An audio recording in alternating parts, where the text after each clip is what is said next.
నా పేరు ఎం జశ్వంత్ కుమార్. ఏ class? 7th class. ఏమన్నారు సీఎం సార్ నీతో కలిసి? నువ్వు ఏ స్కూల్ మంచి చెప్తురా స్టడీస్ అని అడిగిండు. మళ్ళా వెళ్తుంటే మీకు దగ్గర వాటర్ వచ్చినాయా అంటే అన్నాడు. అన్న అంటే ఎంత దాకా వచ్చినాయి అంటే నేను మునిగిపోయేంత వచ్చినాయి, అంత దాకా వచ్చినాయి అన్న.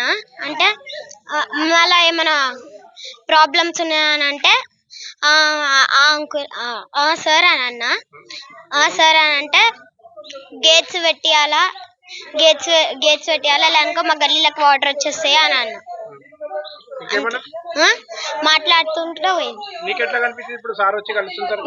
నేను ఇక్కడ నించుంటే పిలిచిరు. నేను ఇక్కడ నించుంటే పిలిచిండు సార్. పిలిచారు. ఇంకేమని చెప్పాడా?